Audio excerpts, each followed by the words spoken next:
तो चलिए आज हम लोग नॉन स्टिकोमेट्रिक डिफेक्ट पढ़ने वाले हैं।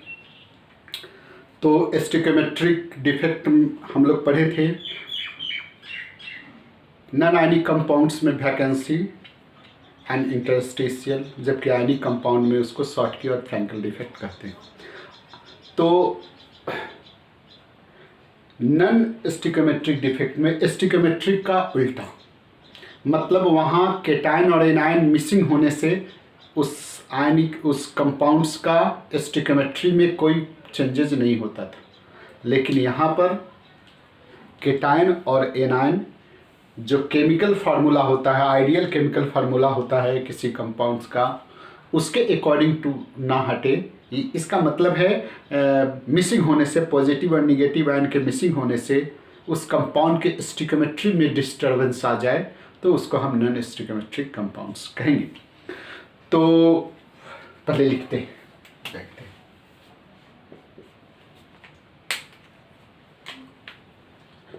ए defect in which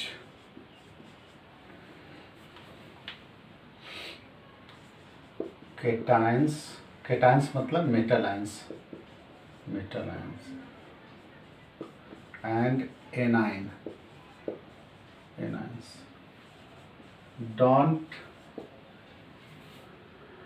missing from their lattice site according ऐसे भी लिख सकते हैं, according to ideal chemical formula of solid। किसी सॉलिड से केटायन और एनायन जो मिस करता है अपने लैटिस साइट से, वो केमिकल फार्मूला के हिसाब से नहीं निकलता है, यानी that is defect disturb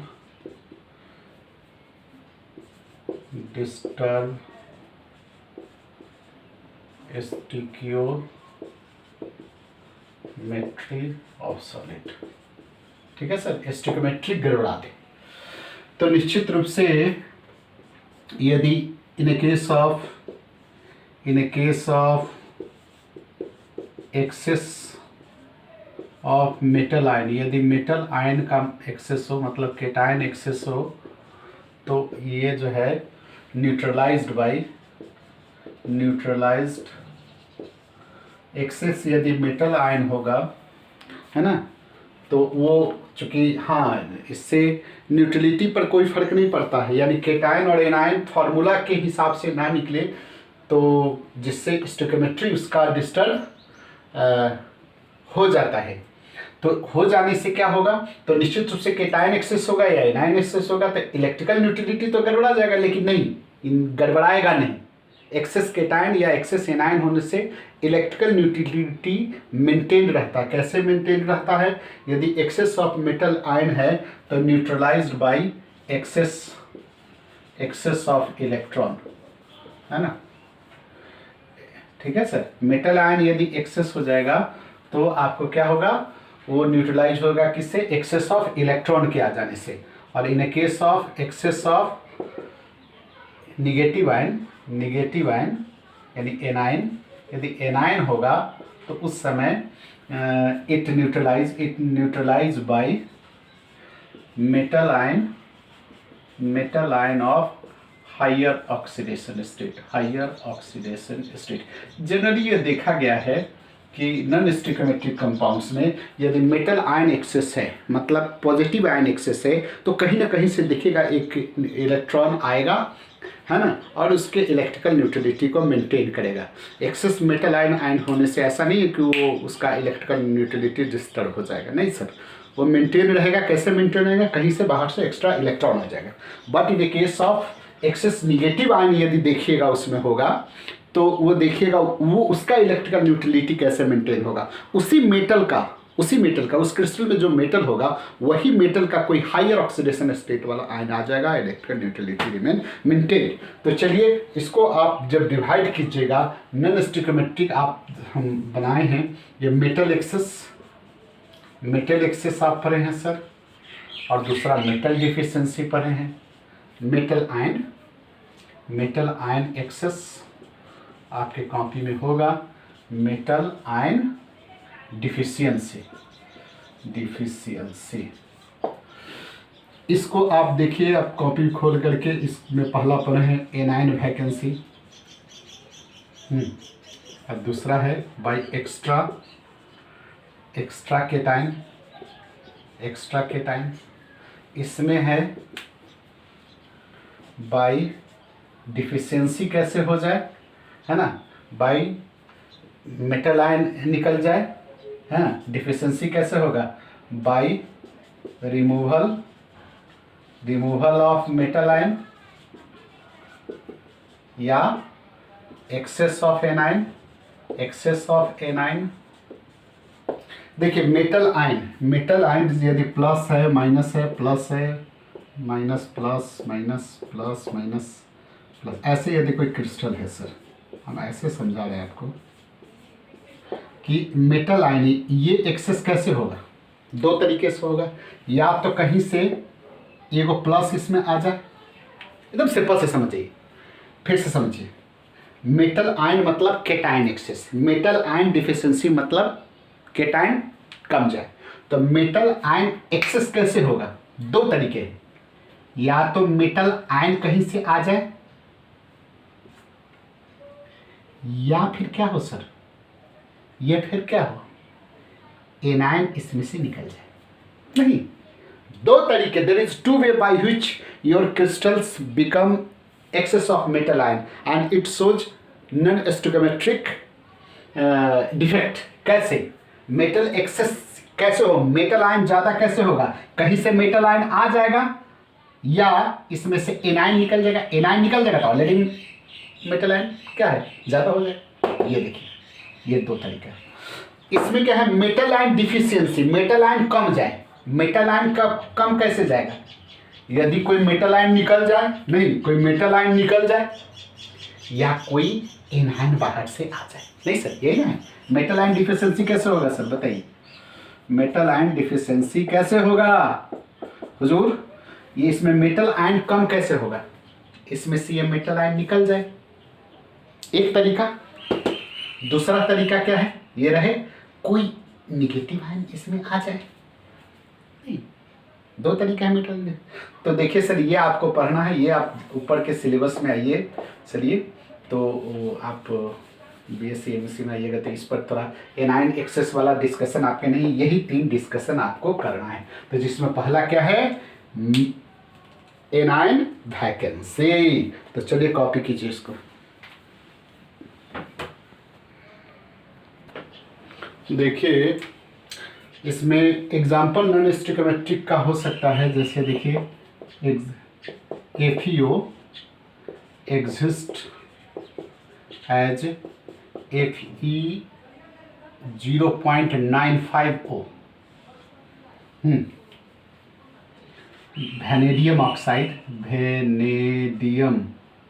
vanadium ऐसे यहाँ से लिखते हैं, vanadium oxides exist as VOX, जहाँ X 0.6 to 1.3। तो यहाँ क्या देख रहे हैं सर, FeO में क्या है, FeO में क्या है, एक Fe है और एक O है, यानी इसका +2 है तो -2 है, ऐसा है। यहाँ क्या हो गया, Fe आपका कितना है, Fe आपका देख रहे हैं, यदि आप इसको 100 मानते हैं तो ये आपका 90, ये आपका ये भी यहाँ 100 है। तो यहाँ क्या हो गया, यदि O को 100 मानते हैं तो ये आपका कितना है, 95 है। नहीं, यदि आप इसको 1 मानते हैं तो इसका 0.95 है। तो इक्वल अमाउंट, फार्मूला का जो हिसाब है उसके केमिकल फार्मूला के हिसाब से नहीं निकला, जिसके कारण यहाँ क्या देख रहे हैं, मेटल आयन कम गया, मेटल आयन कम गया। तो ये एग्जाम्पल हम लिखे नॉन स्टिकोमेट्री का, एफयू एग्जिस्ट एज FeO5, तो वेनेडियम ऑक्साइड, ऐसे बहुत सारा हो सकते हैं। तो चलिए इसको लिखिए। तो हम यहाँ पहला जो पढ़ने वाले हैं वो क्या था, मेटल एक्सिस का कौन सा है, anion vacancy, anion vacancy, vacancy, vacancy, vacancy क्या देख रहे हैं सर, यानी मेटल आयन एक्सेस होगा। कैसे, एनायन के हट जाने से। देखिए एक यहाँ बना है A plus B minus A plus, यानी देखिए ये आपका नॉर्मल क्रिस्टल्स है, A plus B minus A plus B minus A plus B minus A plus, सब इक्वल अमाउंट्स ऑफ, ये एक आइडियल केमिकल, हम एक आइडियल सॉलिड बनाए हैं और इसमें से हम नॉन स्टिकोमेट्रिक डिफेक्ट कराने वाले हैं और मेटल एक्सेस बनाने वाले हैं। कैसे मेटल एक्सेस बनाने वाले हैं, बाय एनायन वैकेंसी, मतलब एनायन को हम लोग निकाल देंगे तो ऑलरेडी मेटल आयन एक्सेस हो जाएगा सर, सिंपल सा बात है। तो चलिए यहाँ से मेटल आयन हम B माइनस को हटा दे रहे हैं, देख रहे हैं सर, एक जगह ज्यों हटा दिए, नहीं ज्यों हम उसको हटा दिए तो क्या देखिए यहाँ केटायन एक्सेस हो जाएगा, निश्चित रूप से होगा, गिनती कर लीजिए, नहीं होता देख लीजिए 1 2 3 ऐसे गिन करके देखिए हो जाएगा सर। तो यहाँ क्या है, हमारा मेटल आयन एक्सेस होगा क्योंकि एनायन हट गया, ठीक है। और ये हटेगा तो इसको हम लोग बोलते हैं F सेंटर। नहीं, एक मिनट रुक जाइए, कि ये जो whenever the anion missing from their lattice site creating hole या vacancy on it, at that times this hole trapped extra electron inside it, जो कहीं से एक इलेक्ट्रॉन एक्स्ट्रा आया और इसमें आकर के ट्रैप्ड हो गया, then after this is called, then this hole is called F center। तब इस होल को हम बोलेंगे F सेंटर, है ना। कलर सेंटर भी इसको बोलते हैं, कलर सेंटर। ये जर्मन वर्ड फार्वेन, फार्वेन से बना है, फार्वेन का मतलब होता है कलर, कलर इससे ये बना है। और दिस जो F सेंटर है, कलर सेंटर, यही रिस्पॉन्सिबल फॉर है, responsible for colour of compound, colour of solid, इस सॉलिड के कलर के रिस्पॉन्सिबल होगा। क्या क्या हुआ, whenever negative ion missing from the lighter side creating hole, leaving hole in it, at that same times this hole trapped extra electrons and then this hole containing electron is called F center या color centers। And what is the peculiarity of this color center, it here the electron present in the hole, it is responsible for color of compound. How it is responsible, these electrons have ability to absorb a particular wavelength, wavelength means color, wavelength means color, and from visible region, and the wavelength which absorb from the visible region, wavelength means color absorbed from the visible region, and this wavelength responsible for the particular color। जैसे आप यहाँ देखिए, यहाँ आप जानते हैं E = SC/λ। ये आपका क्या है, वेवलेंथ है, वेवलेंथ है, ये आपका एनर्जी है।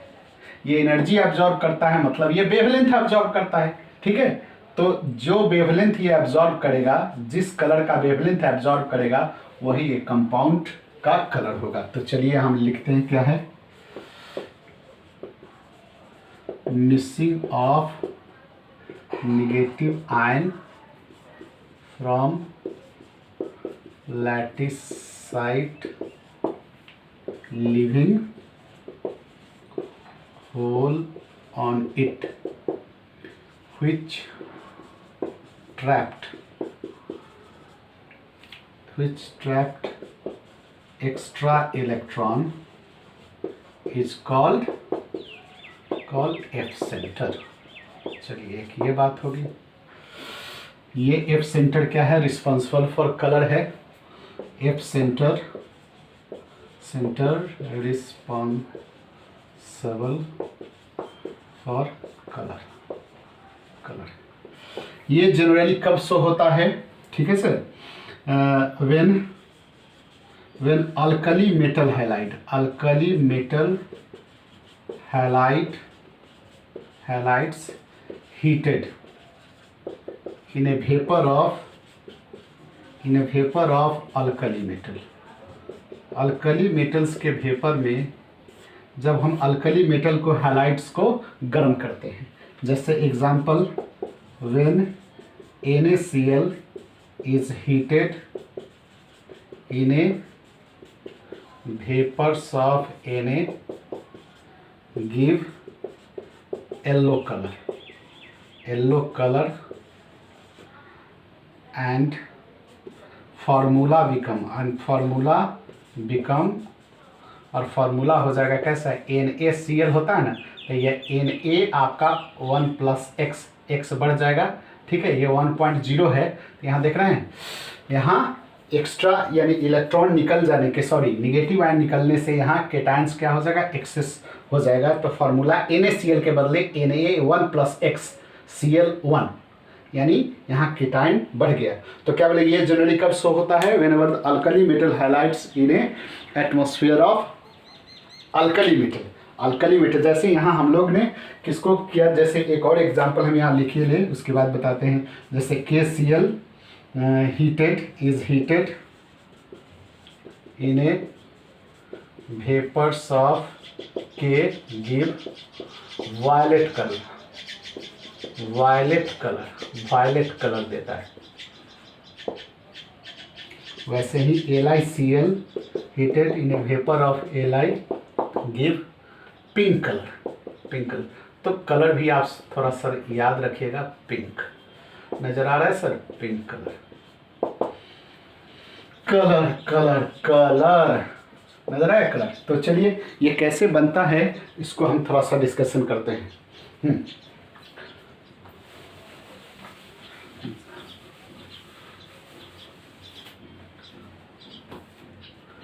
देखिए सर, यहाँ हम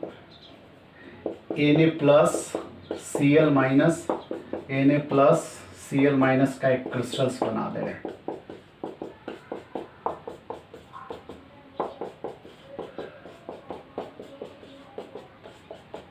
देखिए बना दिए। जैसे ये सोडियम हैलाइड्स है,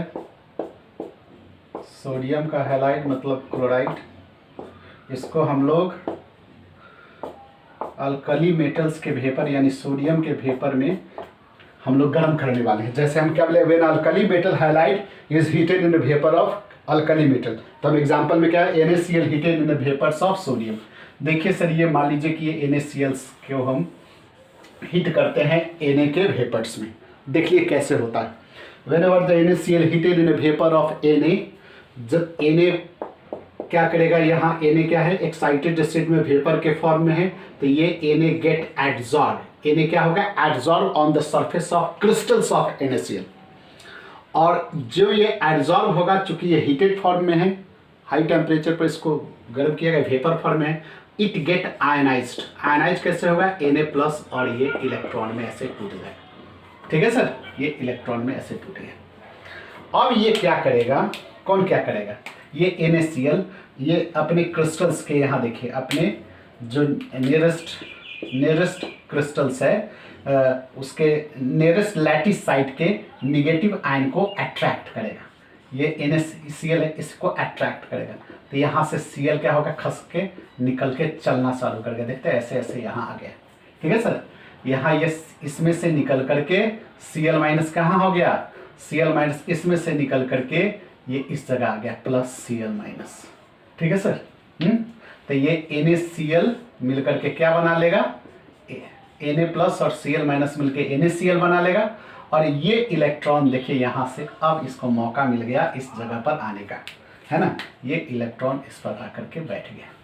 ठीक है, यानी आपका F सेंटर तैयार हो गया, F सेंटर बन गया, ये F सेंटर आपका बन गया। कैसे क्या क्या होगा बताइए, when NaCl heated in the vapor of Na atom get adsorbed on the crystals of NaCl and it get ionized, Na+ and E-, यानी इलेक्ट्रॉन निकाला, Na+ attract the negative ion यानी Cl- from the lattice side of NaCl, और Cl minus को attract करके ये Na plus Cl minus मिलके NaCl बनाया, and this electrons, this extra electrons again get occupied in the vacant site, vacant lattice site, and then this vacant lattice site is called F center, and this F center is responsible for color.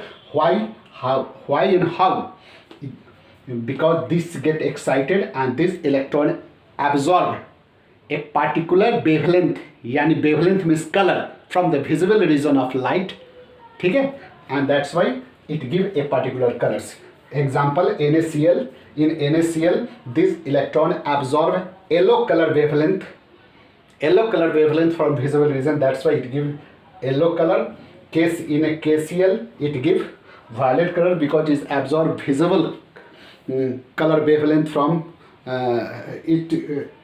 absorb violet color wavelength from visible region of the light, and similarly in a case of LiCl.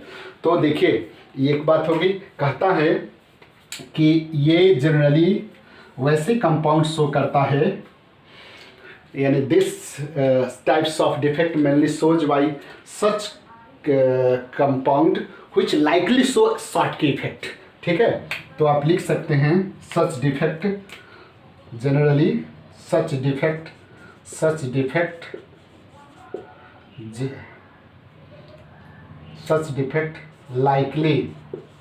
likely shown by compounds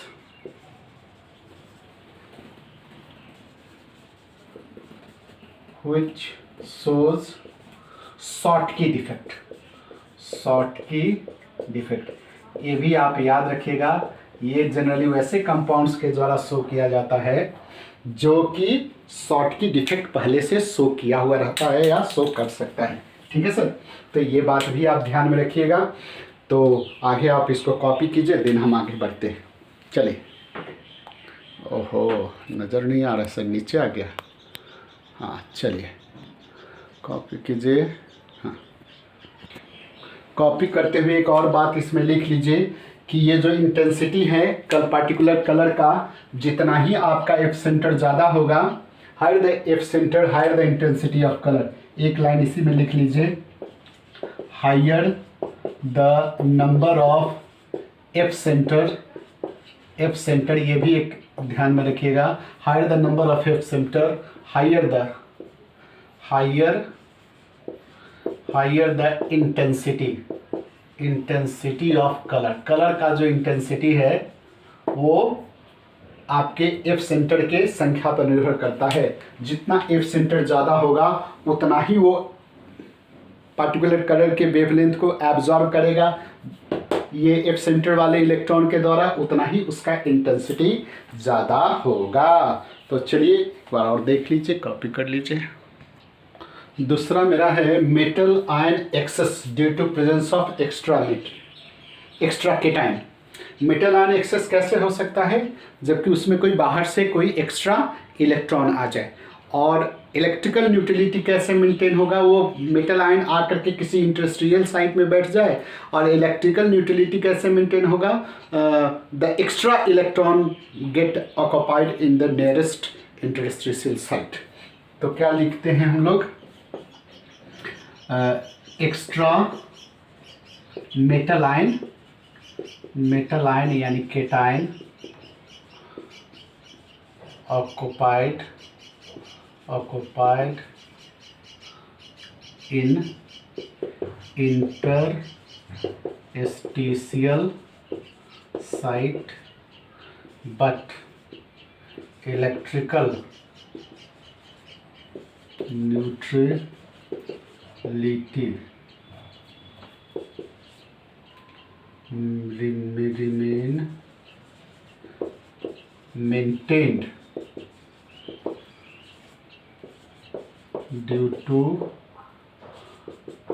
extra electrons in adjacent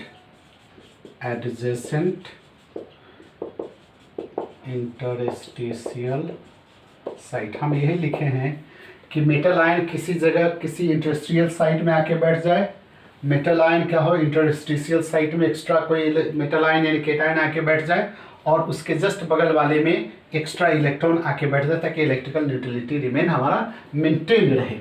तो देखिए जैसे example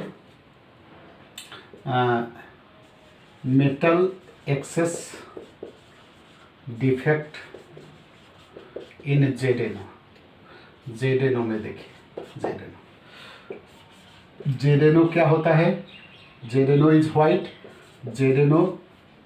white but on heating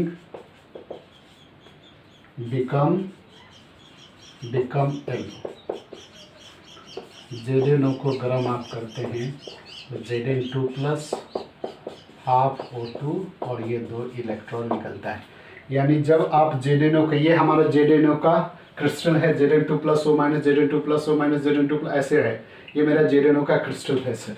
यदि इसमें metal excess defect कैसे हो, यदि हमारे इस क्रिस्टल्स में एक्स्ट्रा कोई जेडेन ओ हिट होगा तो ये जो मेरा एक्स्ट्रा जेडेनो आकर के यहाँ बैठ जाए, देखिए इस जगह इसमें आकर के बैठ गया, यहाँ आकर के ये बैठ गया, देखिए यहाँ आकर के बैठ गया। ये क्या है, मेरा इंटरस्टिशियल साइट है। और ये जो 2 इलेक्ट्रॉन है ये हमारे नेबरिंग या जस्ट इसके बगल में हमारे यहाँ पर जा कर के ये इलेक्ट्रॉन जा कर के क्या हो गया, बैठ गया। देखिए ये बैठ गया, ये बैठ गया। इलेक्ट्रिकल न्यूट्रलिटी मेंटेन है। तो ये जो इलेक्ट्रॉन है, चूँकि ये जेडेनो का जो क्रिस्टल्स होता है नॉर्मल केस में वो क्या होता है, वाइट होता है, लेकिन जो मेटल एक्सेस डिफेक्ट जेडेनो में होगा तो ये एक्स्ट्रा इलेक्ट्रॉन जो वहाँ आके बैठ गया, this is responsible for colour, that's why the ZnO become कैसा, येलो कलर। वरना जेडेनो कैसा था आपका, व्हाइट था।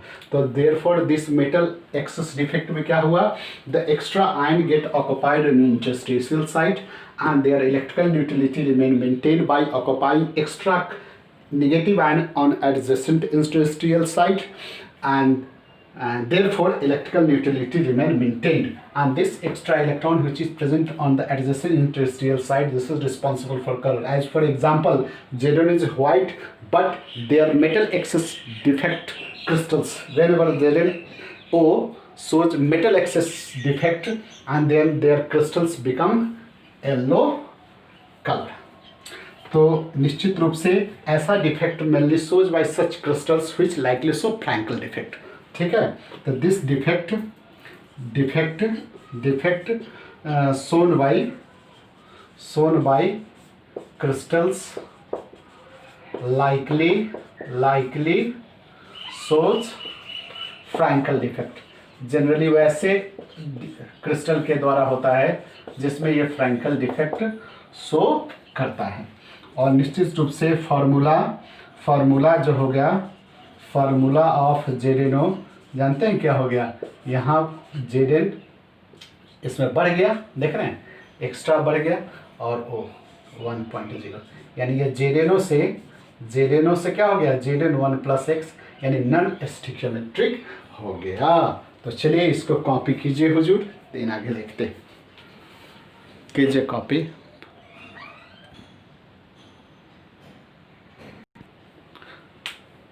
नेक्स्ट मेरा है metal ion deficiency due to missing of cation. यानी metal ion deficiency, metal deficiency defect, metal ion कम जाता है। कैसे कमता है, केटाइन के निकल जाने से। ठीक है, केटाइन के निकल जाने से, यानी इसमें कहता है मेटल आयन मतलब cation missing from their lattice site, leaving hole on it while their electrical neutrality maintained due to occupying same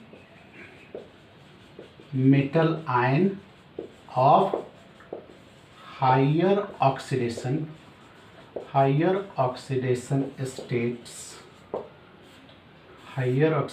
state in neighboring lattice site.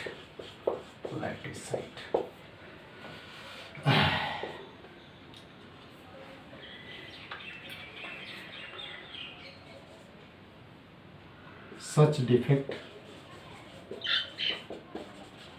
shown by crystal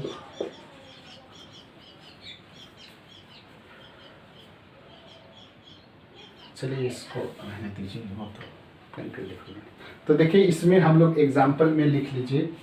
example में देखिए AFeO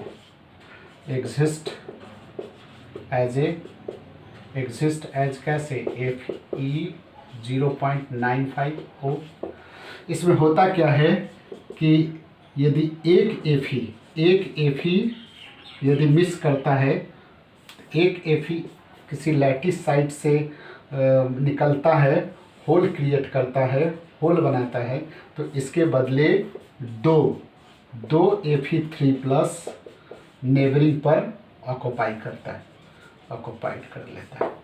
जैसे हम कैसे electrical neutrality कैसे, यहाँ से एक Fe2+ यदि निकल गया तो 2 प्लस मतलब कम गया, 2 पॉजिटिव आयन कम गया, तो 2 पॉजिटिव आयन कैसे मेंटेन होगा? यहाँ या तो 2 निगेटिव आयन बढ़ा दीजिए, तो ये संभव नहीं। तो यहाँ क्या कह रहा है कि उसी मेटल आयन का कौन, यहाँ जैसे आयरन का 2+ वाला निकला नहीं। और एक चीज़ यहाँ ये लिख लीजिए सर, इससे पहले थे, ये वही कंपाउंड शो करता है जिसमें वेरिएबल वैलेंसी शो करने की टेंडेंसी होता है। यानी such types of defect shows by transition metals compound. Transition metal compounds में दोज कंपाउंड देखिएगा डीएनए ब्लॉक में, which shows variable oxidation state. तो आप यहाँ एक लिख सकते हैं, such defect shows by transition metal compounds. Transition metal compounds का मतलब क्या है? सोच वेरिएबल ऑक्सीडेशन स्टेट। जैसे यहाँ Fe का ऑक्सीडेशन स्टेट कितना होता है? +2 +3 है ना। कॉपर का क्या होता है? +1 +2। मरकरी का क्या होता है? +1 +2। तो वैसे आप देखिएगा डीएनए ब्लॉक में पढ़ना थे। जैसे आयरन का यहाँ 2 ऑक्सीडेशन स्टेट होता है, कौन? Fe2+ और Fe3+। तो यहाँ हम लोग FeO कैसे बनाए हैं? Fe2+ और O के मिलने से बनाया है। हम कहते हैं if 1 Fe2+ ion missing from their lattice site leaving hole and it, एक होल क्रिएट कर दिया। एट द सेम टाइम्स इसने क्या किया? Neutrality, their electrical neutrality remain maintain हुआ। कैसे मेंटेन हुआ? तो उसी मेटल आयन का required number of higher metal ion, required number of metal ion आया ऑफ हायर ऑक्सीडेशन स्टेट। जैसे यहाँ एक Fe2+ निकला तो 2 प्लस घट गया, तो यहाँ 2 एडजेसेंट क्रिस्टल से जो 2+ वाला था वो 3+ वाला में चेंज हो गया, 2+ वाला 3+ में चेंज हो गया, है ना।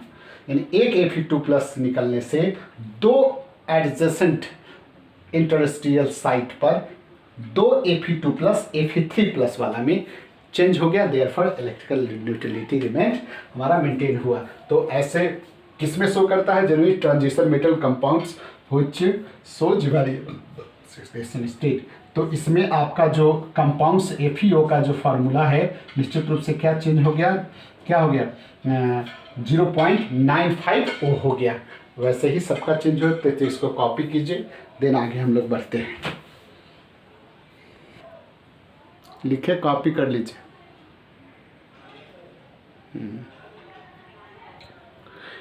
चलिए, तो यही मेरा मेटल एक्सेस और metal deficiency non stoichiometric defect था। एक चीज़ आपको बड़ी इसमें ध्यान रखने की ज़रूरत है कि both metal ion and metal deficiency non stoichiometric defect, the crystals act as a semiconductor. ऐसा डिफेक्ट जिस क्रिस्टल में होगा वो सेमीकंडक्टर की तरह जनरली काम करने लगता है। और आपको याद रखना है कि क्रिस्टल्स सोच metal excess defect act as n types semiconductor, n types semiconductor काहे जानते हैं सर?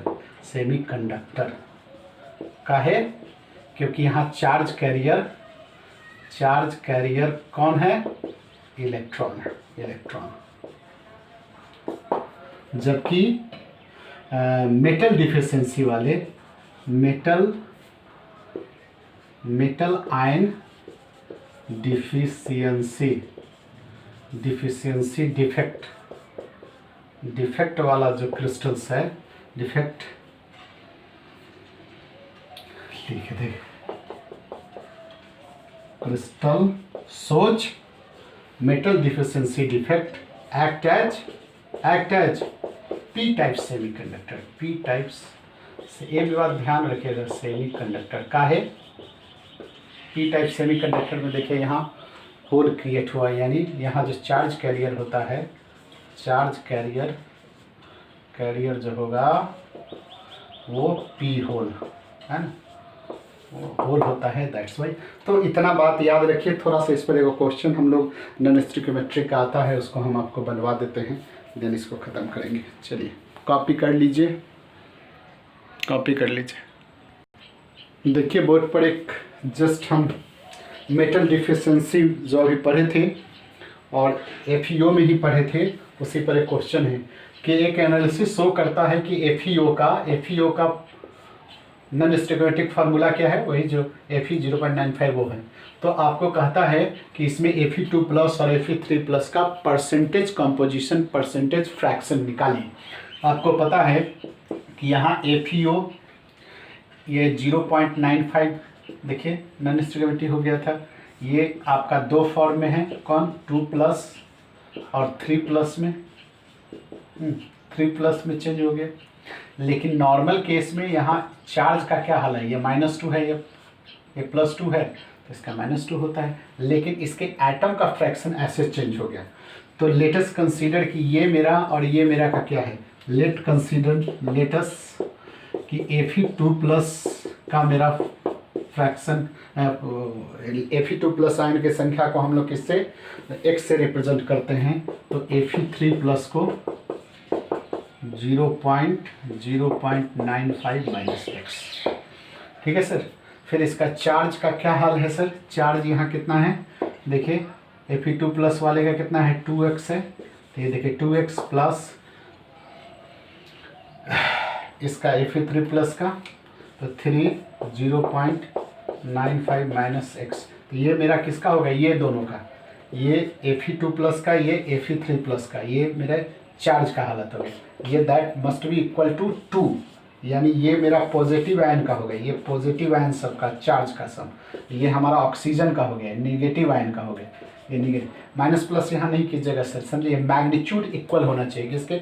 पॉजिटिव चार्ज का मैग्नीट्यूड सम और इसके निगेटिव चार्ज के मैग्नीट्यूड के बराबर होना चाहिए। माइनस प्लस दे दीजिएगा तो फिर गड़बड़ हो जाएगा। तो फिर यहाँ देखिए ऐसे कर दिए, तो इसके ये 2x प्लस कीजिएगा तो इतना 3x 2 होता है। तो निश्चित रूप से ये minus x equal to 2 minus 2 point minus में हो गया, माइनस में हो गया, ये भी माइनस में भी। तो x इक्वल टू ये कट गया, ये 0.85। अब आपको परसेंटेज ऑफ Fe2 प्लस कितना हो जाएगा, x, यानी x का मतलब है 0.85 बाई टोटल कितना है, टोटल आपका ये 0.95 है, 0.95 है इंटू परसेंट हम कीजिएगा सर, ये 89.5% आएगा। तो Fe2 प्लस यदि इतना आया तो परसेंटेज ऑफ Fe3 प्लस कितना आ जाएगा सर? 100 में से इसको माइनस कर दीजिए 89.5 को, ये 10.5 इतना परसेंटेज हो गया। तो दोनों का ये आपका Fe के बदले यहाँ Na निकेल पर हो सकता है, निकेल +1 + 2 प्लस, या फिर कॉपर का पूछ सकता है, ठीक है। तो सेम टू सेम यहाँ कुछ और दे देगा, निकेल का कुछ और दे देगा, और उसके परसेंटेज का निकालना पड़ेगा। Na 2+ Na3+ या कॉपर का Cu+ Cu2+, तो आप इसी हिसाब से इसको यहाँ इसको अपने चार्ज के करके और देन ऑक्सीजन का बैलेंस करके देन ऐसे निकालिएगा। तो थैंक यू। अब हम लोग एक इम्प्योरिटी डिफेक्ट पढ़ना है, देन हमारा ये डिफेक्ट ख़त्म होगा। चलिए थैंक यू।